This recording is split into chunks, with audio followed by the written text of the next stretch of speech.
Hello, welcome to Health Talk with Dr. Toying. Today we'll be discussing hormone replacement therapy, or HRT, which is commonly known as. This is the third video in the menopause series, and in case you have missed part 1 or part 2, you can click on the links that appear at the top of this video. Hormone replacement therapy for those less than 50 years is very beneficial if the woman is estrogen deficient.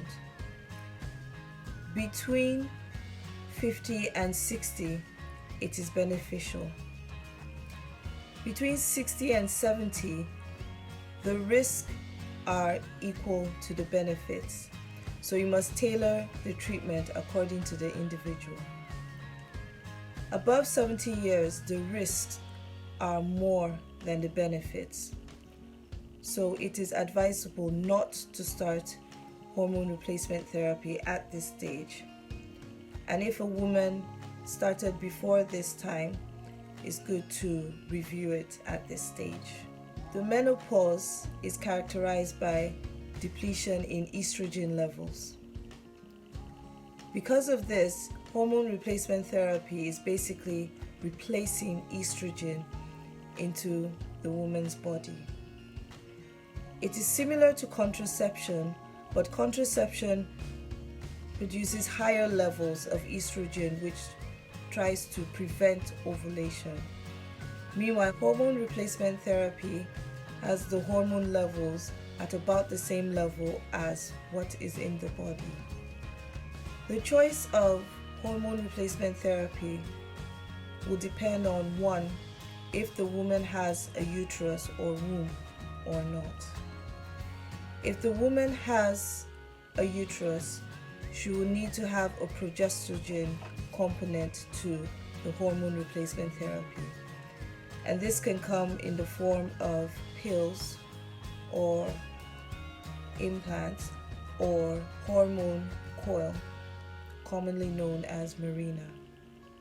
The second factor is if she's gone through the menopause already or she's in the perimenopause period. If she's in the perimenopause period, it is advisable, if she has a uterus, that she should have what is called a sequential HRT, whereby 12 days, at least 12 days of the cycle, there's a progesterone component. If she has gone through the menopause, then she can have continuous hormone replacement therapy. The third factor is the other medical condition or conditions that the woman has.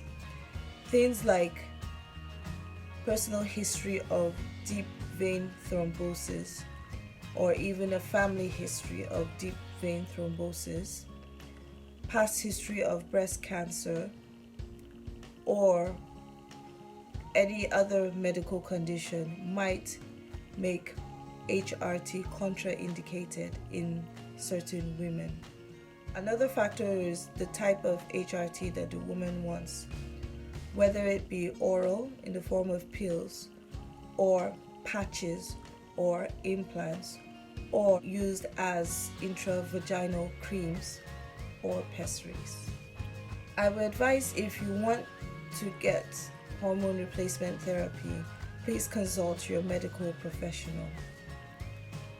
Do not shy away from this, as it greatly helps menopausal symptoms, especially things like hot flushes or the discomfort you feel in the vagina. I hope you enjoyed this video. Don't forget to watch the other 2 videos in this series. Share the videos, subscribe to my channel, and until next time, smile because it's healthy. Bye!